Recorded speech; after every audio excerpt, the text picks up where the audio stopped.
Welcome, horror fans. You're listening to Someone's in My Fruit Cellar podcast with Blake and Lorne.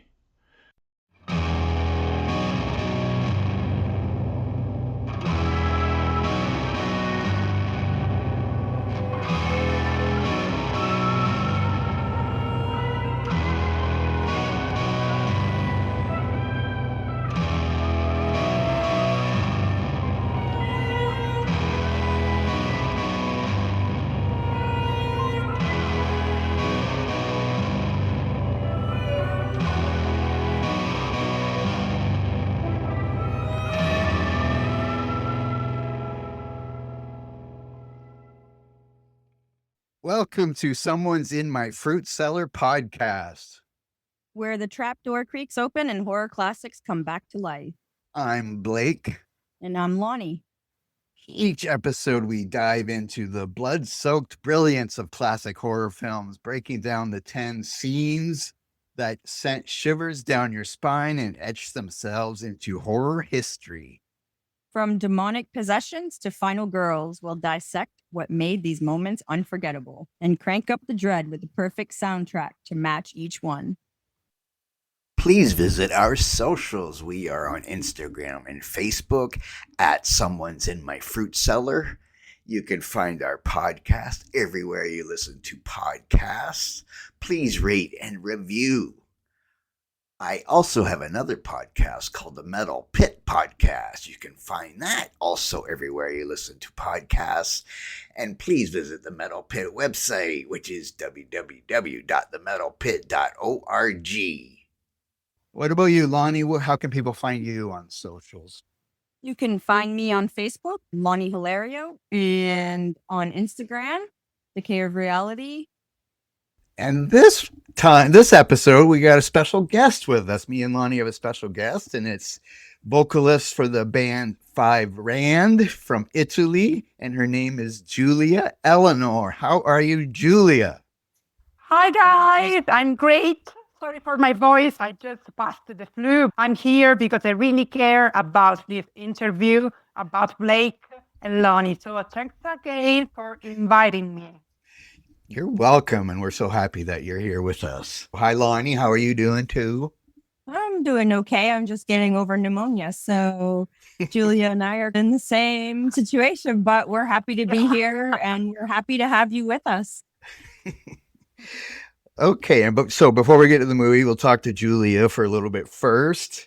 And of course, as I just mentioned, your band, Five Rand from Italy, I think you have 3 studio albums, correct? Yeah. Okay. Yeah, correct. And if people don't know you and they're going to go look for you after listening to this, tell us about you and your band. I'm Julia Elenoir, and I have a band, a melodic death metal band that is called Five Rand. We really love if you can listen to our music. Our latest album is just out, and next Friday, a new video will come out. So I can't wait for you to watch it. So thanks again for listening to our music. And I think I read a good review of your album on the Metal Pit since I wrote it. So, yes. Thanks. I really appreciate it. What was I going to say? Another thing I was going to mention, this is funny here because I'm in Canada and Lonnie is in the United States, and I was watching the Olympic hockey game between Canada and the United States, which is being played in Italy, which is where you are. Yeah, that's fantastic. Wow. What a connection. Even though I don't think Lonnie watches hockey, do you? You don't I care. used to. Harry, I was a border child. I grew up on the Canada border. So I'm pretty close. So anyway, so that hockey game is playing while we're still talking because I didn't know the schedule when I planned this schedule. But this is more important because, Okay. And you're also a therapist, is that correct, Julia? Yeah, it's correct. I'm a therapist, and I'm thinking about making some video clips for people that are metalheads and that have some problems, and I would love to help with my knowledge of psychology and psychotherapy. But it's not easy because when you work all day and you have to prepare something good, because it's not something that you just go out. You need to study more about everything. Oh, but I'm starting, so I hope that in the next month something will go out. And also, you have a Patreon account or page, which I am a member of. Thank you. Yeah, so people can also look that up too. And you do a lot of therapy notes or posts on there too. Yeah. Okay, and we let you, and as if anybody's new to the podcast, because hopefully you're going to share this, and so hopefully we'll have some new people listening, because I want to hear your take on this. But we talk about a classic horror movie, and we divide it up into 10 different parts, chronologically through the whole movie, and then we pick a song for each part. And Julie is going to participate, I think, in picking a song for the part after we go through them. And well, I guess that's the podcast. We talk about a classic horror movie. And I let her pick this movie. We let her pick this movie, sorry. And she went with From Dusk Till Dawn from 1996, which it's two movies in one. It's like the first half is, I don't know, just an action kind of movie, a crime action movie, and then it turns into a horror movie. And we'll get to that part when we get to that. Now, you said before we started that you've seen this movie like 100 times. So Yeah. Why did you pick this movie to talk about? Because I always loved the vampire stuff, and this was the first movie that I watched it when I was a child, and I liked it. And my parents were afraid because why this child liked this movie? But I always, since when I was a child, I always loved gothic stuff, vampires, witches. So that's why I chose this movie. And then Lonnie, you've seen this movie a lot too, right? Or Yes, I have. I've seen it dozens of times. The first time I saw it was in the movie theaters when I was 16. I was almost 16. I was 15 at the time. I don't really I'm older than both of you, obviously, but I don't even remember seeing it. But I don't know where I saw it or anything. It's too hard to remember that stuff for me. But so for anyone who doesn't know, so it's a 1996 movie. I said it's written by Quentin Tarantino. And let's see, the stars in it are, let me scroll down on my page, sorry. George Clooney, of course. This is one of his first things, isn't it? I'm not sure. I guess he was in that TV show already. What's that TV show? But ER, yeah. He was in ER, so I guess he was already in ER. I'm not really positive on the years of that. And of course, Quentin Tarantino is in this as Richie Gecko. George Clooney is Seth Gecko, they're brothers. And we got Harvey Keitel, we got Juliette Lewis, we got Selma Hayek, and we got some other people. We got Cheech from Cheech and Chong is in this. And Tom Savini, who is a world-class makeup kind of guy, but he's in this movie too. And I'm sure there's the bartender, once we get there, is also, but I don't think I have his name down here. But he's been in a lot of movies too, but I don't think I have his name down. But anyway, so we're going to get to the movie and start. So we're going to start with the opening is on a desolate stretch of a Texas highway, and the sheriff is pulling up to Benny's World of Liquor. Inside, he strikes up a casual conversation with the shopkeeper, Pete, before heading to the back to use the restroom. The second the door shuts, the reality of the situation is revealed when the Gecko brothers come out and warn the store person, to play it cool. And Quentin Tarantino's character, he's a little high strung and he thinks he's winking or he's hinting to the sheriff and stuff, and Pete is saying, I'm not doing anything or whatever. So anyway, they hear the toilet flush, so they go hide again with the two hostages that they have, two young girls. And then the sheriff comes back out and starts talking to Pete again, and then he gets shot in the back of the head by Richie, who thought that, again, that Pete was hinting to him that he wanted help or whatever. So he shoots him in the back of the head, and then let's see, he shoots Richie or Pete, the shop owner, in the shoulder, and then a chaos shootout destroys the shop. The hostages flee, and Seth ends the fight by throwing a lit roll of lighter fluid soaked toilet paper at Pete, who is covered in alcohol, they shoot him, and so he starts on fire, and then he starts shooting back even though he's on fire, which is a cool scene. And then they leave the store, and then of course it blows up, and as they walk back to the car, Seth is angry. They lecturing Richie on trying to have a getaway without a violent disaster ensuing.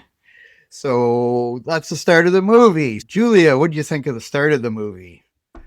I don't, even though you've seen the movie 100 times, it would be nice to remember when you saw it the first time, your reaction to it. But what was your reaction to the start of the movie? Oh, it was a lot of tension because in that scene, you can, what the fuck is happening? Because when he shoots on the bottles, that was a crazy scene, really. I also thought why they're doing this, because they could have just go and buy the map, the road map. Then another character because of Quentin Tarantino. So that was really funny. The character. And Lonnie, do you have anything to add that I missed or anything? I think Richie is manipulative towards his brother. He's the little brother. So he's telling Seth that he was scratching at the table to warn the sheriff, which he actually wasn't. But I think that Seth really cares about his younger brother, so he believes him. I thought it was crazy when they burned this guy alive. You could actually hear the guy crackling on the way out the door. Yeah, I agree with Julia. I don't know why that it would happen that way, but it was a good start to the movie, actually. Well, Seth is very high strung and paranoid, and obviously paranoid. And that's good. Julia, so do you have a song for this first scene? Do you have a song that you would play like, wow, this is playing? Yeah, I'd go with something very minimal at first, like 9 Inch Nails. The day the word went away. The track feels empty and suspended until everything collapses, just like the scene. So it doesn't explode immediately, it suffocates first. So that's why I chose this song.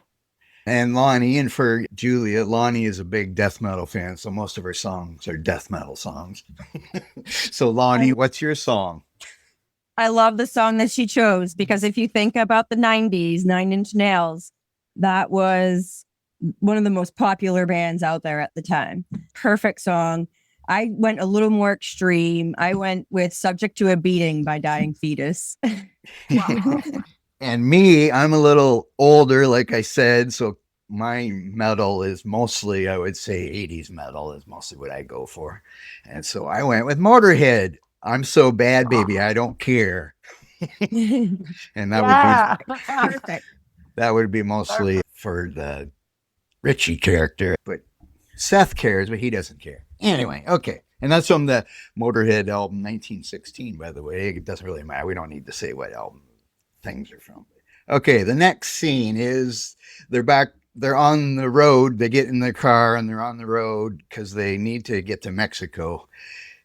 As they're going to pick up their money is the thing that's going on here. So they're having a discussion in the car, and Seth is still not very happy with them.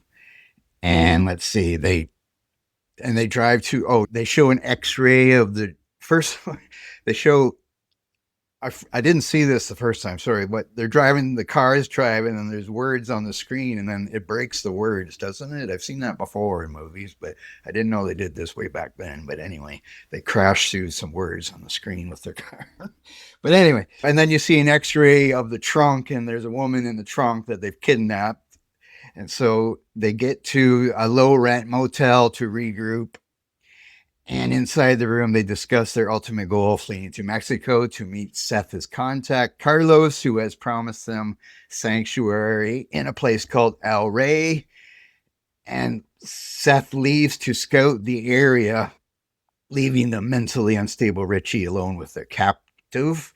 And then it splits over to a restaurant, and we meet the Fuller family at the restaurant as they are on a family road trip. And the daughter is talking, once the son goes to the bathroom, I guess it is, the daughter is talking to the dad about his not being a pastor anymore as he's religious.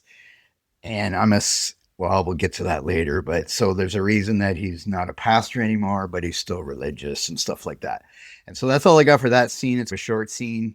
I guess I left out Seth they were talking to the girl that they kidnapped, saying, if you want to live, don't say anything and don't try to run away, blah, blah, all that kind of stuff. So anyway, Julia, I guess we'll start with Julia each time here to see what you think about that scene. That's a little shorter than the first one here, but I think it separates from the rest here. Yeah, I think that it's a little disturbing because you can now see the character of Richie, that is a psychotic person, of course. And the psychotic, hear the voices like he does. That's why you're entering in the character, in the psychology of the character. So that was the movie started to change. So I think that it's more deep. You can feel the psychopathic part. That's what I think. And I guess I did forget to mention that he was shot in the hand. Richie was shot in the hand when they're in the store. So that was another scene in the car. He wrapping up his hand in duct tape, it looked like. And then they did some work on it in the motel room too. But that's just something I forgot to mention. But Lonnie, and is there anything I didn't add in that scene you wanted to talk about? I agree with Julia. More of the psychological part of Richie coming into the movie at this point. My only concern was his hand, because he got shot through the hand, and I wanted to nurse his hand. I am a nurse. I'm thinking, you're duct taping your hand and you're blowing whiskey all over it. That is wrong. That's wrong. But yes, it just shows how much of the psychology of him is coming into the movie with the lady in the trunk. And when then they go to the restaurant at this point, or is that the next scene? No, they're not at the it was just the family. They're driving down the road. Yep. Yeah. Was I going to add anything? It was funny when he got shot in the hand, like I said, and he looked through the hole in his hand at his brother driving the car. Yeah. Whatever. Yeah, he just doesn't care about. Yeah, he must have a high tolerance to pain to be duct taping it and then spitting whiskey all over his hand. Okay, let's start with Larnie then, with your song. What's your song for this scene? All right. My song is Surpassing the Boundaries of Human Suffering by Ingested. Okay. Yeah, and for Julia, I don't listen to much death metal. I listen to some melodic death metal like you, Arch Enemy, that kind of stuff, but I'm not much into this. So when she says groups, I might know the name, but I probably don't know the song. And Julia, so what song would you pick for that scene? I chose Gojira, the heaviest matter of the universe, because this scene feels heavy in a psychological way, and Gojira has that weight. So it's not just aggression, but pressure, psychological pressure. And where is Gojira from? Where are they from? Do you know? France. They're yes. French. Okay. Yeah. I really love Gojira. I think that they're like magic. I don't know. When you listen to Gojira, they're wow. Yes. And I went with, now, of course, 80s again. I went with the car drive to the motel is where my song would fit in most. So I have Metallica with Wherever I May Roam. Just because it's a good song while they're driving in the car, whatever. Okay. Okay, scene 3. So while Seth is out, a news report flashes on the TV. I guess this was at the restaurant, detailing the Gecko's bloody trail of murders and stuff that they've done. And I found it funny that the female reporter is smiling as she's reading the story and saying about how many murders, how many police have been murdered, and then they have a death count on the screen that adds up or whatever. It just, I guess that was a comedy thing to throw in here. But anyway, so when Seth, so you hear that, and Seth returns to the motel with some burgers, and he doesn't know where the hostage is. He goes, "Where's the hostage?" And then he says, "Oh, it's in the bedroom there." And so he opens the door, and there's flashes of blood on the bed and on the wall. And so he's discovered that Richie has raped and murdered the hostage. And of course, Seth goes off on him again about this and scolds him for it. And know that they got to figure out a way to get to Mexico because the count is just adding up here. And so what do you think of that scene, Julia? So in that scene, we can feel a lot of tension.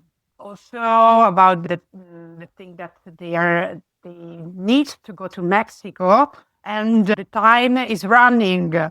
So you're like anticipating the danger. That was crazy to feel. Yes, and Lonnie? I see a lot of manipulation. Richie, when Seth has gone out to pick up dinner, that he's extremely nice to the bank teller. It's almost a sort of manipulation tactic because Seth had promised her that she would leave alive. So she's thinking she's going to, of course, there's that chance she thinks she's going to die, assuming that. But he has her get in the bed to watch TV, and he's very cunning and manipulative in this scene. And you can tell when Seth comes back that he's not really the type of person that wants to murder people, is he? He just wants to get to Mexico because he said, I'm a thief. I don't murder people. And so there's this clash between the two brothers in this scene that I found interesting. Okay, and I don't think I have anything to add there. Julia, what's your song for this scene then?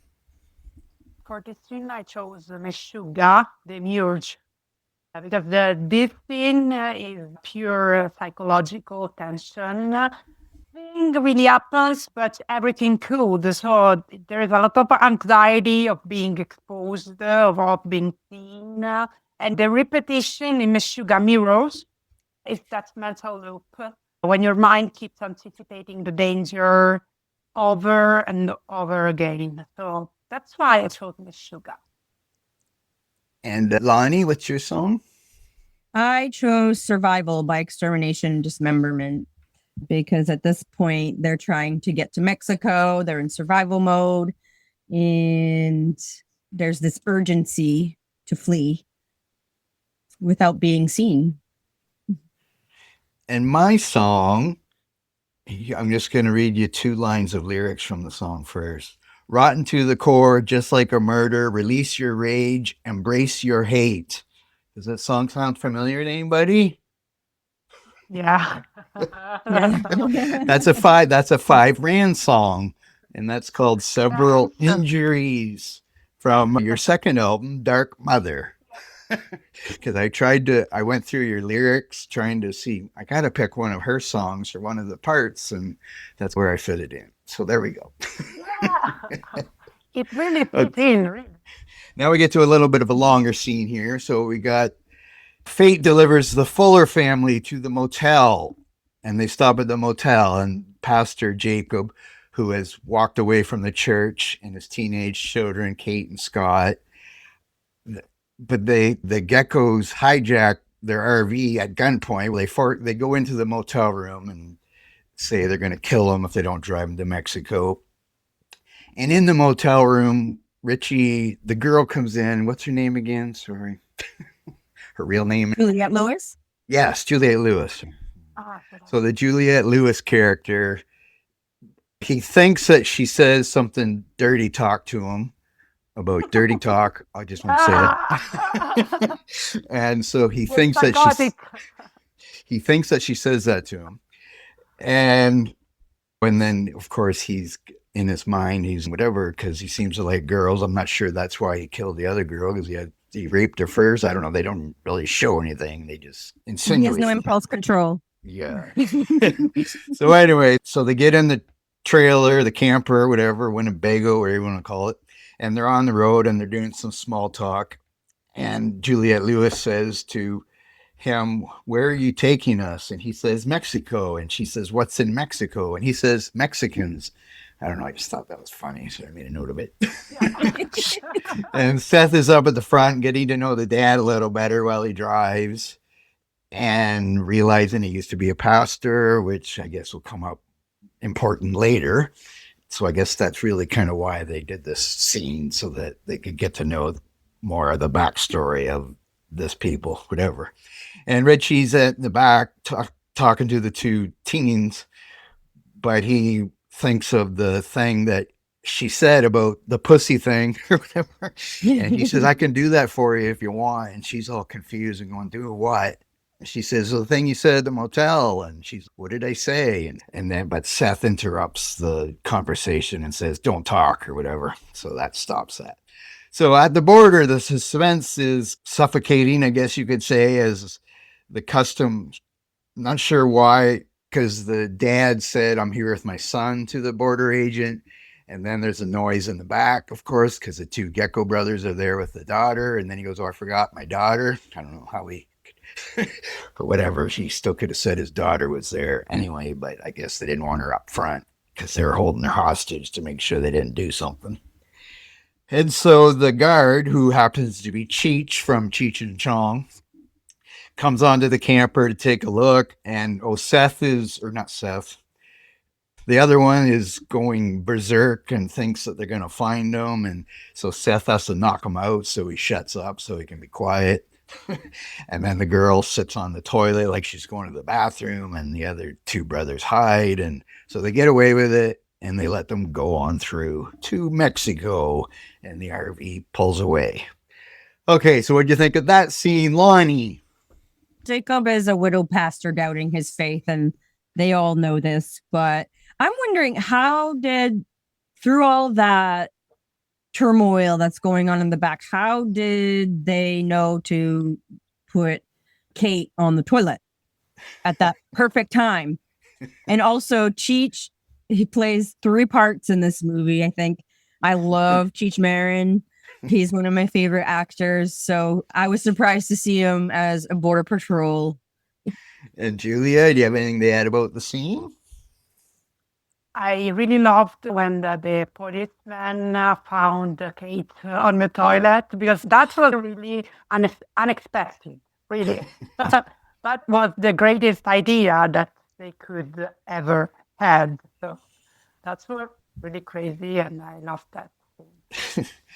Yeah, I think they were already in the bathroom, right? Because that's where they were hiding. Now, I don't know how big this camper is, so because usually they're not that big, and like bathrooms aren't that big, but they were hiding, whatever. But she did a good job acting in the movie, that is, acting like she was going to the bathroom and being.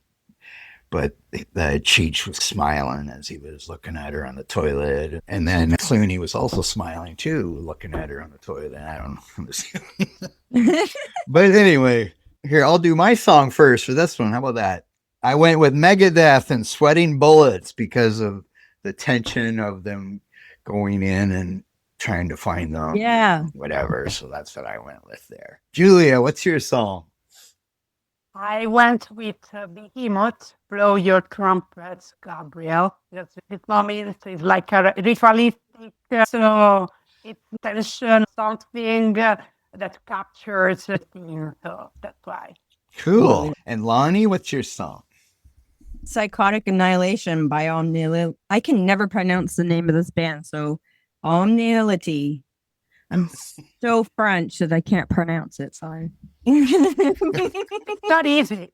It's not easy at all. A lot of bands that, yeah. Okay. Now we get to my favorite part of the show. Oh, no, wait. Is that the next one? Oh, there's this one. Okay. So they arrive at the Titty Twister bar out in the country kind of thing of Mexico. So they go to it's a neon lit biker bar called the Titty Twister. And Cheech, this is his second part of the movie, right? Cheech is the guy saying pussy about 20 times. Dorian. Right? Yes. And he's talking about, I was going to go get that quote so I could read it all, but I didn't go do it. But he says about all the different kind of pussy they have inside this place. They have they get out of the camper and they go in. They said to play it cool. We're going to go in, we're going to have a drink and wait for Carlos. And so they beat up Cheech outside the bar for some reason, because I don't know, why did they beat him up? I don't even remember why. But anyway, they beat him up. And then they get in and we got naked dancing girls, and we got bar fights going on. We obviously have alcohol. The bartender said this bar is for truckers and bikers. So the bartender wants to kick them out because he doesn't think they're a trucker or biker. But why don't I have his name there? But the dad says, I'm a trucker. Outside, I got my camper, which I guess is a truck, whatever. And so he says, okay, you can stay and drink or whatever. And so they go have a seat and start drinking. George Clooney, I don't remember if it was tequila. It doesn't matter. Whatever it was, a tequila. I don't know what it was. But the son and the daughter join in, and then the father finally has one, and they start drinking. And then the mood shifts when the star attraction Santanico Pandemonium, who is played by Salma Hayek, takes the stage for a hypnotic snake-adorned dance. And she mesmerizes the room as this is the greatest moment in movie history. Oh, sorry, that was mine. I just added that. As she has like not many clothes on, of course, and I think Richie has something with feet too, because when they were in the camper, he was looking at Julia Lewis's feet. But anyway, Salma Hayek character pours a drink down her leg and it goes into Richie's mouth because she's got her foot in his mouth. Anyway, Quentin Tarantino. So they do this little dance, or she does this dance, and then the bouncer returns. The dance is over. The bouncer returns with the bartenders to confront the group, saying that they beat me up or whatever. And Richie pulls his gun and there's a shootout or whatever. And I ended the scene there, as we'll get to the other part of Salma Hayek's performance next. Julia, what did you think of that scene? I really love Salma Hayek, really. I think that she's so sexy. And also now, after several years, she's beautiful. I really love the scene. I totally agree with you. It's one of the best scenes of the movie. She's so sensual, seductive. I really like her. And she's 50 now, and she was the cover of Sports Illustrated swimsuit issue last year, I believe it was, or maybe 2 years ago. But yes, and she's 50 and still looks good. And Lonnie, what did you think of this scene? My favorite part is the rowdy club scene when you see Sex Machine, the biker who packs a pistol between his legs. And he flashes it like, don't start with me. I got a penis gun. And Frost, who's the burly Vietnam War veteran. But when I saw that in the movies the first time, I was not expecting a gun to pop out in between somebody's legs as a form of self-defense. But Salma Hayek is beautiful. I think in this scene, all of the women, all of the extras that were dancing were absolutely gorgeous. And yes, Salma Hayek is still very beautiful to this day. So I think they picked the best actor they could pick for this scene. Absolutely. Yeah. Now, I totally agree. I'll maybe just mention this now, but I read, whatever, that she was afraid of snakes. Salma Hayek is afraid of snakes. Now, you might have this. Scared me too. But she didn't. Yeah, so am I. So she didn't. So she turned down the part when they offered it to her. She turned it down and said, "I can't do it. I'm afraid of snakes." But then I don't know if it was her agent or whatever, but told her that, oh, it's okay. Madonna's going to do it. And then she said, okay, no, I want to do Oh, it. heck no. Would never have been the same. Because No she way. she didn't want Madonna to do it. So she went to therapy. I guess somebody like you, Julia, to get over her fear of snakes so she could do the scene. So that actually, I watched a movie the other day and that randomly came on for some reason. They just had a little blurb about that scene. And so that's where I heard that, even though I also read that somewhere else too. But so luckily she got over her. Yeah, if that was true about Madonna, that definitely wouldn't have been the same, I don't think. Isn't this one of the first major parts that Salma Hayek had? Isn't this what made her popular? Was this movie? I think I have notes later. I thought I read that this was their first ever thing, but I'm not really sure about that. Maybe it'll have that. It never would have been the same with Madonna. They never would have made so much at the box office. Sorry. Yeah. And it's, okay. So our song, let's see who we start with. How about Lonnie? What's your song for this scene? I picked Sickening Erotic Fantasism by Mortal Decay. There's a interesting lot of erotic things going on here in boobs. And if you look at the cover of this album, it's got boobs on it. Yeah. Oh. Yeah. I might have to look at that. I got banned from posting it. I got banned from posting it on social media. Oh, really? Cannot post any songs from Mortal Decay on this album. I'll have to look into that then. Julia, what's your song? I chose Stranger in the House of Flies by Deftones because it's really seductive.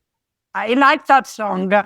It feels intimate, but there's also something deeply unsettling underneath. So I picked that song. And I was trying to, I mostly went with the dance part, of course, but I went with Whitesnake, Slow and Easy, because I thought that would fit if she was dancing to that song too. Oh, word. I like that. But yeah, I was trying to think of, I could have went, Whitesnake is hair metal, and I don't know really. Of course, if you ask AI for a song suggestion, they give you a Cherry Bomb or whatever, not Cherry Bomb, but Cherry Pie orange. Always. Anyway, okay, so we're halfway through the movie. Now we get to, I guess this is the point where we switch to horror, I guess, in a way. So after the little gun shootout there, the geckos gain the upper hand, but the smell of Richie's blood. Oh, a guy jabbed his knife into Richie's hand as he was sitting at the desk before all the shooting started. And so his hand was over. I don't know if it was the same hand. Was it the same hand? I don't even know.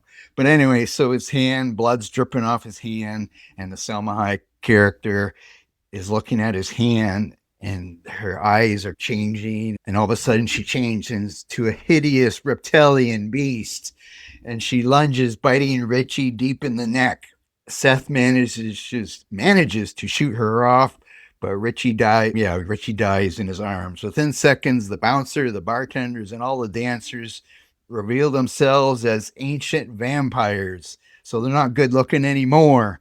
Anyway, and then all the non-vampires that are in the bar are fighting for their lives or throwing dancers through table legs like old stakes to the heart, like in the classic vampire movies where you have to have a stake to the heart. So I think that's where they're going with that, because the bullets slow them down, but they don't really kill them. And let's see. And then, that guy who you just mentioned, the black character, sorry, I just don't have a theme in this part here, but he grabs one of the guy's hearts and rips it out through his chest, but the heart's still beating in his hand and the body is still moving until Sex Machine there grabs a pencil and sticks it into the heart and kills it, and then burns in fire or whatever, like vampires do in movies. and then after all this, the doors are locked to the slaughterhouse, I guess you want to call it, the bar. And yeah, that's the end of the scene. Sorry, I didn't want to say anything else there. So that's the end of that scene. And Julia, what did you think of that? The turning of the characters into vampires and the commotion. That's where the movie changed. Suddenly changed everything. We have you discover that everything is different than you expected. So it's something to read into because it's different. But I really liked the scene because especially I liked again Salma Hayek because where she started everything. You can see the difference between the beauty and the beast there. No? Yes. Like clean Definitely. vocals and girl vocals. And Lonnie, what do you think? He did stab his wounded hand. So okay. and when they order them to go out, that's when Salma Hayek, like Julia said, she transforms, but she looks like she wants to make Seth her slave at first. I think that this definitely is the transformation between some crime action, little comedy. Now we're in full on horror. We're transforming into the horror part of the movie. And at first I thought, this is all they need to kill off. There's just these vampires. But as we go on in the movie, we see there's more. And we don't realize the how big the place is actually until the end, which explains it. But at first I was thinking, oh, this is all they have. They just got to kill these vampires. Everything's going to be fine. Everybody's going to get out of this okay. But that's not the case. So it does kind of mess with you a little bit in this scene. Yeah, no, I'm assuming when this movie came out, they said it was a vampire movie. I'm assuming, of course. And I think that's probably why I watched it. I'm thinking, I don't really know because I'm not like a George Clooney fan from ER or anything. I didn't watch ER. So I don't know. I'm assuming I watched it because it's a vampire movie. But if you didn't know anything about the movie, like I said, the first part is like a kind of a country or like a Western kind of shootout kind of movie until the vampire thing happens. And then it's all horror. Yeah. And I don't know why they're going after Kate either. That's just my opinion because she's wearing a cross. Oh, But, yeah. Yeah, that confused me a little bit. And she's got the cross necklace. Why are you going after her? Like it's really small. Maybe it was too, I don't know. But I don't think she shoves it in somebody's mouth, I think later, but I don't think I said that, but it does burn somebody up. So it worked, but it was small. So I don't know. Okay. I don't know whose turn it is. Julia, what song do you have for that scene?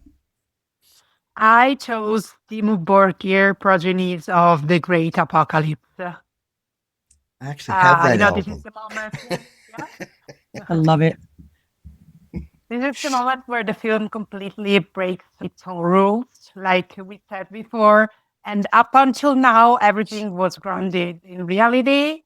And suddenly, reality is no longer reliable. So that's why. And Lonnie, what's your song? I picked Impaled by Devourment. The reason I picked this song, it's because they based this movie out of Texas and this band is from Texas. So I wanted to pick a Texas band. And there was lots of impaling going on. Yes. Yes. Yes. Now I went with some current news is what I went with this group that I picked. Arch Enemy, you know that Alyssa Whiteglue's left Arch Enemy, and just this week they announced a new singer, and it's Lauren Hart, who used to be the band called Once Human. So I picked a Once Human song, and the song I picked is from their first album, and the song is called You Cunt. And so that's, I guess, directed at Salma Hayek's character because she started it all, so somebody might call her that. And that's a great song, I think, even though I'm not sure Lauren Hart really, because I have talked to Lauren before. She had a Patreon, so I would have some chats with her. And I don't think she likes that first album. That's off the first album, but I think it's a great song, even though you probably can't play it anywhere. But anyway, I think it's a great song. So that's my recent current news to include into the movie here. Okay. Number 7. So in the aftermath of all this going on, and it's slowed down a little since Seth finds his brother underneath half a dead body, I think it was. And But before he can say a final goodbye, Richie's eyes open and he is turned into a vampire and he lunges at Seth. And they were going to kill him, but first he tells him to stop. Wasn't sure where he was going with this. Seth, that is, about was he going to keep him alive even though he's a vampire? But then he did told two guys to hold him. And then he did finish him off. And then Seth sinks into a tequila-fueled haze of grief while they hear a bunch of bats, thousands of bats, echoing outside, but the doors are locked, so they can't get in, and I guess there's no windows or anything visible or whatever.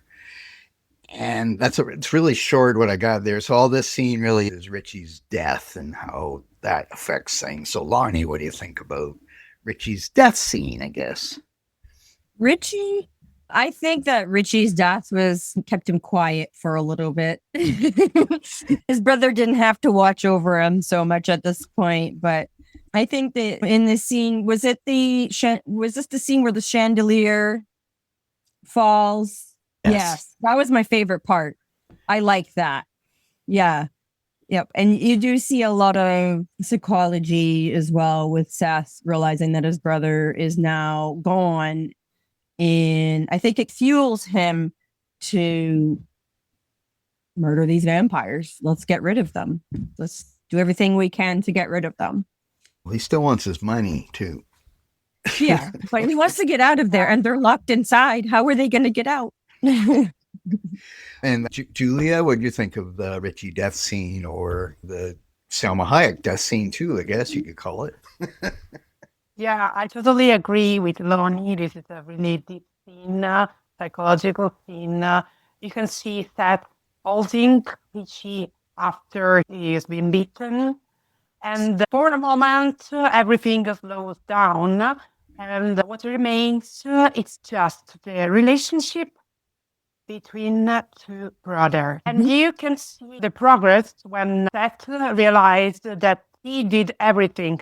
So now his responsibility to put an end to the suffering of the brother. So, wow. Yes, and the scene, and you mentioned the chandelier thing because Seth was realizing the gun's not going to kill her, so he had to have something impale her. So he shot the chandelier down, the wooden chandelier thing down to kill her.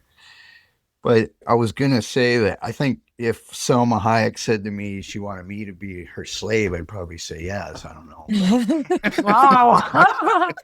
Even if she was a vampire? Maybe not as a vampire. I might say, can you not be a vampire? Then yes. But okay, I'll say my song first this time. So my song, I got an Ozzy Osbourne song, Diary of a Madman, which is, I guess it really should be Death of a Madman, but whatever. That's what I went with there. And Lonnie, what's your song?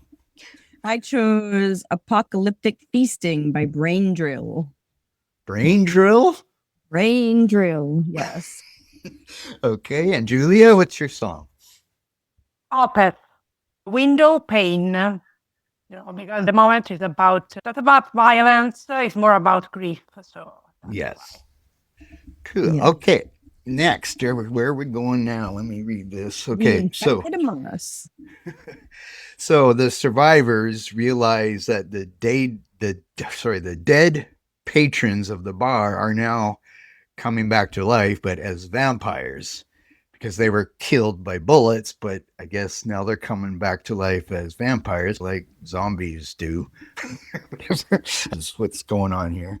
So they're struggling to stake the rising vampires. And let's see, Kate can't stake one Kate has one's just laying there, not moving yet. And Kate has a piece of wood and she keeps going to stab him, but she can't do it until, of course, he wakes up and turns into a vampire. And then she does do it and kills him. So for her, I guess was that her first kill? I don't know. I guess she was fighting, but I think that might have been her first kill. Anyway, so the biker sex machine is bitten on the arm, but he chooses to hide the wound, a decision that seals the fate of the group as they try to fortify their position and plan a way out. And the eternal clock on sex machine's body is ticking down because, he's going to turn into a vampire because he was bit. But before that, they're talking about what they can do. What do they know about vampires? And of course, it's all the cliche movie things, garlic or something. And Sex Machine said, doesn't silver have something to do with it? And they're like having this like average conversation about, I think that's werewolves. And he goes, no, I think there's something to do with vampires too. And then Kate says, does anybody have any silver? And they says, no. He says, why are we talking about it then? Whatever. Anyway, and let's see. And Seth talks to Jacob about his faith, saying that if you have faith, you're religious, you can turn water into holy water, and that's going to help kill the vampires. And I think that's where I ended. Yes, I ended that scene. This is before Sex Machine turns. So it's just the part where they realize that they're even in more trouble than they were before. And Julia, what do you think about that scene? I think that this scene, Sex Machine gets beaten and he hides it. And that's a very human reaction, because when we are afraid, we don't always reveal the truth. And sometimes we try to contain it. We try to lie also to ourselves. Yes. And Alani, you have anything to add here? There's a lot going on in this scene. I feel like there's, with Sex Machine, there's that comedic portion. There's a lot of psychological things going on here. I think Kate, after her first kill, realizes, gee, I really enjoy doing this. And she grew up with a pastor. And then you see the former pastor who has lost his faith. And Seth is telling him that we could use you, but you don't even believe in God. There's just a lot going on in this scene that I feel like they're trying to form an alliance. They're trying to get things together. They're trying to figure out how to kill these vampires and make it out alive. Yeah, and they did also say, do we have any crosses? And then the kid, the son there, sorry, his name I don't remember, but he says we can just make crosses from table legs or whatever. And I don't know, is it that easy to bend off vampires is just put two sticks together? Yeah. Weird. Anyway. And Julia, what's your song for that part then? I chose the carcass, Heartwork, because it has this balance between precision and tension, and it feels controlled, but there's something unstable underneath. And Lonnie.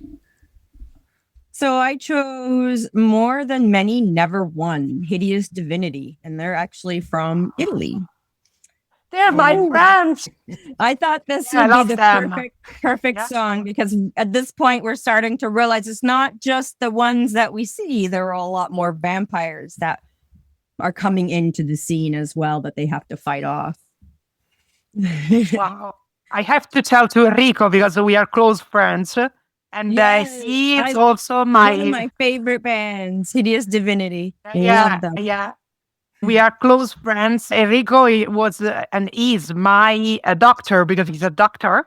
And he also is my vocal teacher, growl teacher, because amazing. He's a phoniatrician. I don't know if because he studied the vocal cords as a doctor. He is fantastic. We should have him as a guest on the Doctors, psychologists, nurses. He would love that. Yeah, we also collaborate because I'm a psychotherapist, he's a doctor, and I think that he would love that. So maybe I can give you can definitely tell him. Ray, oh my, that would be yeah. Okay, and my song, I went with the Sex Machine that he's going to be turning into a vampire sometime. So I went with Iron Maiden, 2 Minutes to Midnight, because it was counting down to when it's turn. So I get as we were talking about this now, I thought I could have used Soundgarden's Jesus Christ pose because of all the crosses and things, but I already had Iron Maiden listed. So okay, scene 9. Here we go. The infection explodes as Sex Machine transforms and launches a surprise attack, while Frost there was talking about a story from Vietnam War or something. And let's see, and the preacher Jacob, I see Frost puts up a hell of a fight, but eventually he eventually hurls Sex Machine through a window. This breach allows the bats to swarm into and flood the bar. And then Frost turns into a cool looking vampire. And Seth, Kate, and Scott run into a back storeroom, but they left Jacob out there because he was, I forget exactly. Sorry, I don't have that written down, but he didn't get bit. Was he bit or? Yeah, he was bit. Sorry. Yeah, he got bit by one of them. I don't know if it was Sex Machine or Frost that bit Jacob. I can't remember, but one of them bit him. But anyway, he was left out there while the other three went into a storeroom and closed the doors so that the vampires couldn't get in there and whatever. And then Jacob does create a cross out of he has a piece of wood and a shotgun, and so he makes a cross. And I guess that keeps the vampires back because it was like filled, all the bats turned into vampires, of course. And he shoots a couple and he makes his way back into the storeroom too and gets let in there. So that's the end of that scene. And so, Lonnie, what do you think about all that going on there? I love the cross gun. That's all I'm going to say. Yeah. But I think that what happened, how did Jacob get bit, Julia? I don't remember really. I think maybe Sex Machine after they fought and after he bit him in a arm. I don't know if I remember correctly. Yeah, it was. I think it was either Sex Machine or Frost that did it. Right, and then he got thrown over the bar. Yes, and they left him for dead. Basically, Seth was saying, your dad is dead. Yeah, let's leave him. My other favorite part is where'd they get the super soakers? No, that's late. That's the next scene, I think. Oh yeah. Okay. It is, but yeah. The shotgun cross was great too. Yeah. And Julia, what do you think of that scene? Anything to add? I love the shot, the cross. That's fantastic.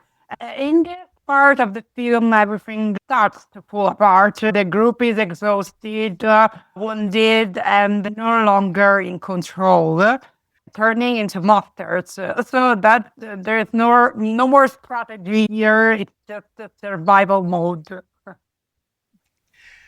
Yeah. And okay, and Julia, what's your song then? I chose Black Sabbath, the song Black Sabbath. Oh. Because, it has that sense of inevitable threat. And I love Black Sabbath, of course. Yes. And of course, hopefully we can still arrange this, but you're going to be a guest on the Metal Pit podcast too. And that's the album we're going to do is Black Sabbath's debut album, because that's the one that you wanted to do. So hopefully in a few weeks, we're able to record that one. Lonnie, what's your song for that one? I picked Sadus, Out for Blood. And I brought Arch Enemy into this too, since they have a new singer, but I went with their second singer, Angela Gasso, and the song Ravenous, because I thought Sex Machine was ravenous and whatever. I'm sure that song could probably fit most of the vampire scenes. Okay, now we got the final scene. It's a little bit longer than some of these others have been, since there's a lot going on. So they're inside the storeroom, and they're scouring the room for weapons or to create weapons, and that is where they found, not sure why there's those guns that are in the storeroom of this bar.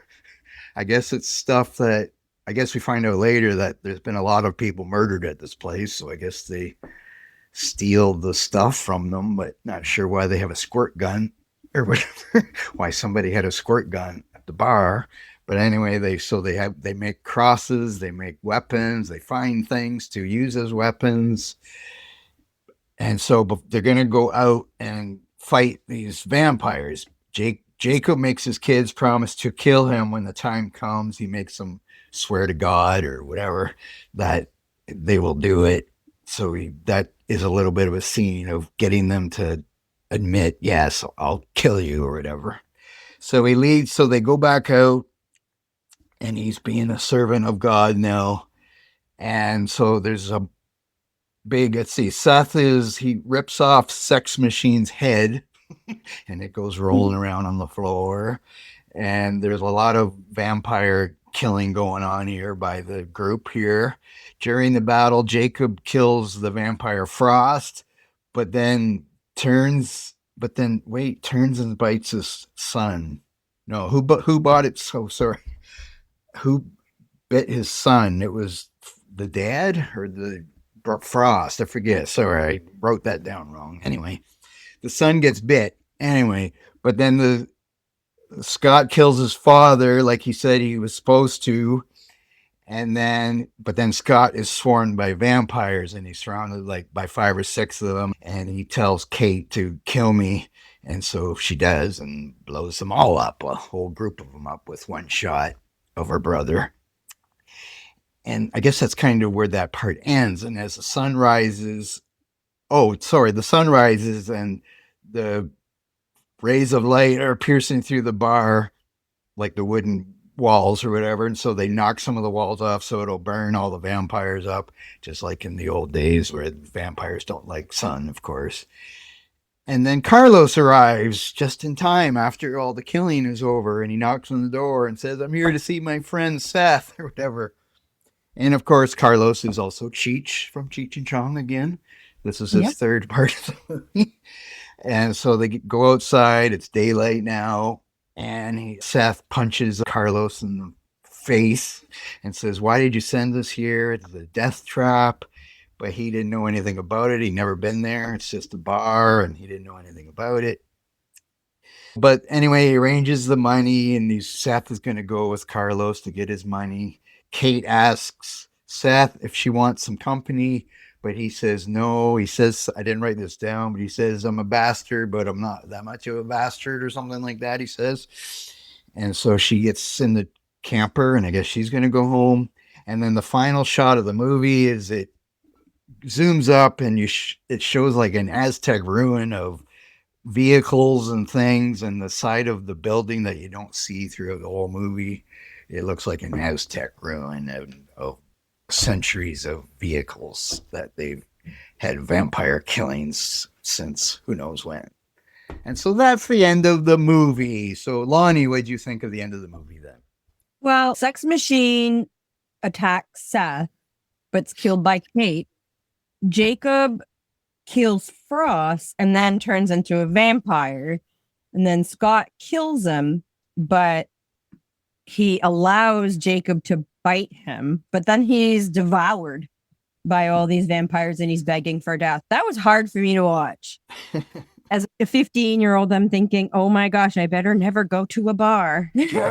But he's begging for death, so Kate kills him. Now her family's completely gone. So in this part of the movie, you see how it affects Kate. However, once she's paid off, she seems to be fine. I don't know. But she offered to go with Seth, but he said, "I'm not that immoral. Come on, you can't go where I'm going." And of course, I love Cheech Marin. Again, he can play so many different parts. You see it in this movie. But yeah, the thing is that he says to Seth, he says, "I didn't know where I was sending you guys. I didn't care. I just wanted you to meet me here. I've never been here." Seth says, "Have you ever been here?" He says, "No, I haven't."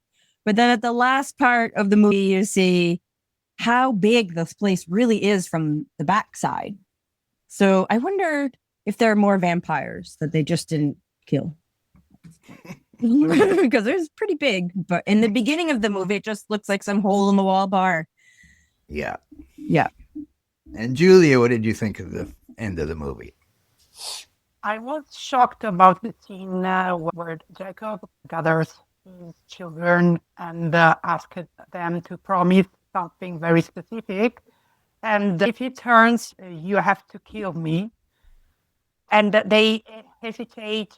They don't answer immediately. That for me was a very suffered scene. And also the one that Lottie said about the brother and the sister when she had to kill him. That was really bad because of the family, because of the loss, of the grief. And when the son was killing his dad, Kate was like screaming, "No," or whatever. So I don't know if she would have killed her dad or not, even though she prayed to God that she would. But I don't know. But she was kind of screaming when he was killing her, but then he put him out of his misery when he begged her to kill him when he was going to be turned into a vampire anyway. So what's the point, right? And you see Kate's kind of desperate for a connection now, even though it's with this criminal who's being sought after by the FBI and the CIA, and she's lost her entire family. So now she's trying to find a connection to her grieving, which is actually makes us made me grieve at the end for her, thinking, oh my, now she's going back over the border without her family. What's next? He's handsome. She wanted to go with him. Maybe she had a crush on him, but I don't know. Yeah. Okay, Julia, what's your song for the end of the movie there, the last scene? I chose Arch Enemy. We Will Rise. Oh, two Arch Enemy songs. Yeah. It's driven by pure resistance, like about not giving up. So that's why I chose this song. Cool. Lonnie, what's your song?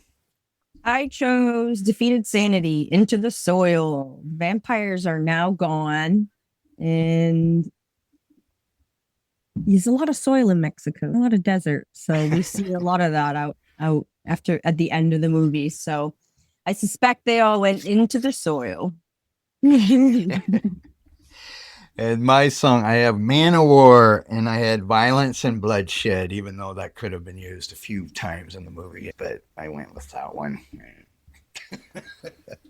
So that was our movie. Now, Lonnie, do you have any interesting things to talk about or no?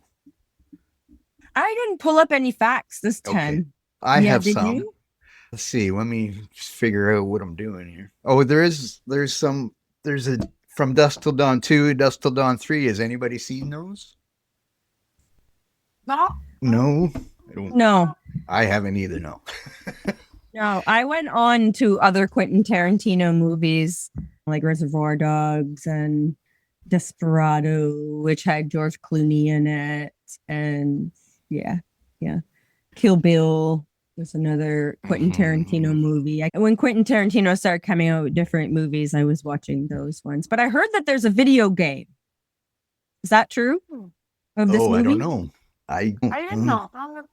I don't see that in my notes, but there could have been one. Let's see, a few things. Let me see here. Quentin Tarantino was originally paid $1,500 to write the script as a way to showcase the special effects abilities of KNBEFX group. And it was written long before Pulp Fiction while he was still working at a video rental store. And let's see, I have Salma Hayek, but I already said that, I think. Yeah, she was told, who's Rodriguez? So maybe that's somebody from the movie. I can't remember, but yeah, the Madonna thing. So I already said this. The title wasn't just a catchy phrase. It was taken from the signs found at drive-in theaters in the 70s, 80s, where it would say Dusk Till Dawn. See, and the band. We never mentioned the band, the bar band. Let's see, what were they? I don't know any of these people, but they were called, the band playing is Tito and Tarantula. I don't know if that's a real band. But did you notice when they turned to the vampires, they showed the band playing and he had a body, it was a guitar, like a human body, guitar or something. So I don't know, that was interesting. Yeah. And at the motel, when Seth goes and gets burgers, it said on the bag, Big Kahuna Burger. And those appeared in Tarantino movies like Pulp Fiction and Reservoir Dogs, I guess. It's a made-up burger place or whatever. So that's that. What else? Is that all I have here? The Dusk Till Dawn 2 came out in 1999. Dusk Till Dawn 3 came out in 2000. I don't know how you have a movie 2 years in a row, but I don't think anybody from these movies was in it or involved in it. So I don't suppose they did very well. There is one thing I do have here that I found interesting. There was some awards. The Fangoria Chainsaw Award for Best Actor was won by George Clooney during this year.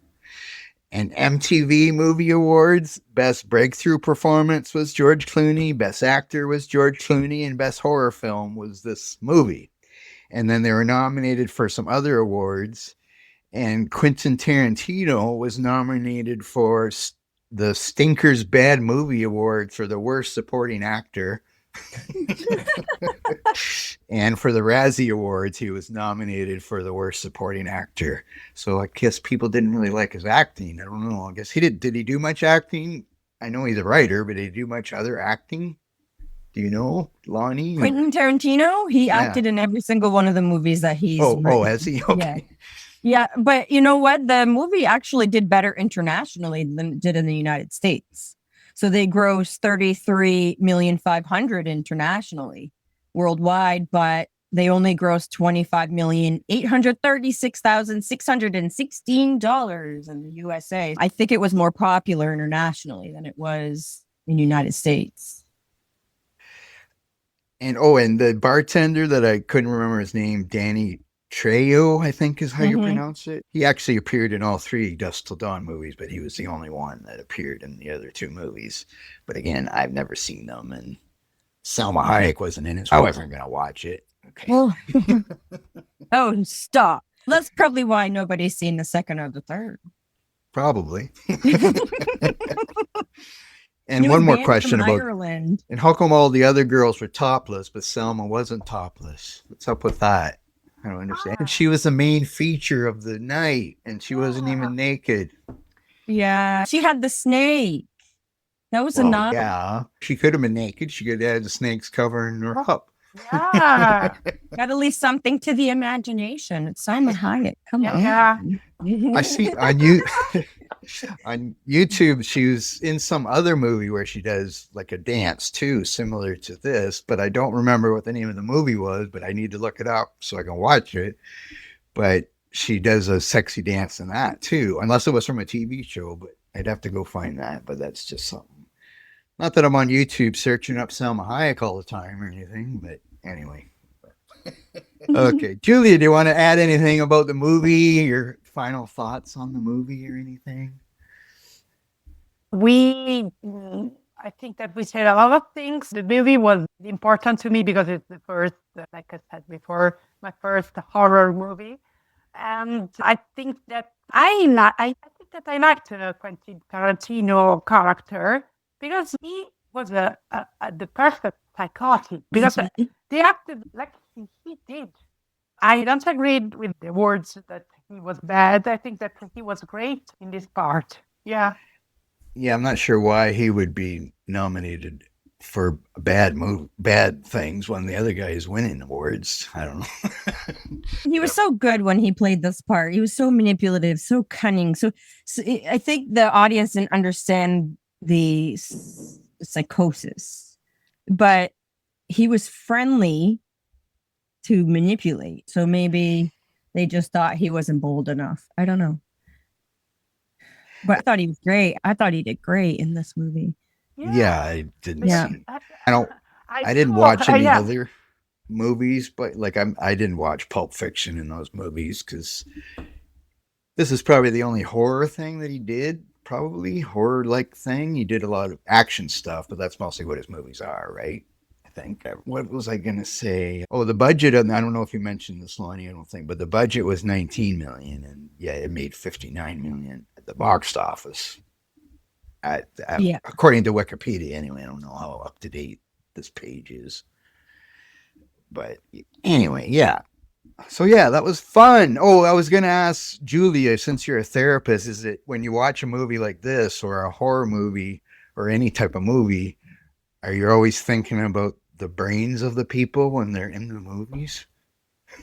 Yeah, sometimes, yes, especially in this movie, I reflected about the brothers. They both have psychological problems, especially Quentin Tarantino, that is a total psychotic, and he has everything. Also, like Lonnie says about the friendly part, because they really try to be friendly, but they change it immediately. They are not aware of how they act in the psychotic part. So that was perfect for me. And this, I don't know, Juliette Lewis, this is probably one of her first movies too, isn't it? She's pretty young, but yeah, I know she was in that movie with Woody Harrelson, whose name The Natural Born Killers, that was an action movie that she was in. I know that. And of course we know she was she was one of the kids in one of the National Lampoon traveling vacation movies too, I believe. I think so, but doesn't matter. Yeah, I think this was her breakthrough acting role. Didn't Pulp Fiction come after? Yes. Yeah. Okay. Anyway, that was fun. And thanks, Yes. Julia, for being here. We'll remind everybody in case people, I don't know, skip the opening. I don't know why it skipped the opening. But you're the singer for Five Rand, Italian melodic death metal band that everybody should definitely check out. And we thank you so much for joining us. We hope you had fun, Julia. Thanks, guys. It was really fun. I really appreciate it. I loved everything of this interview. So thanks again, guys. That was great. Okay, Lonnie, you want to say anything else? Thank you for joining us. We had a blast with you, and I hope that we can get in touch again soon. We'd like to have you come on again if you'd like. Yeah, I would love to. Yeah. Okay. And so thanks everybody for listening. Make sure you subscribe and rate and share. And we will see you again in a couple of weeks. Thank you. Bye. You were listening to Someone's in My Fruit Cellar podcast. Subscribe and rate our podcast wherever you listen to our podcast. Podcast edited by Blake. Visit our socials. Till next time.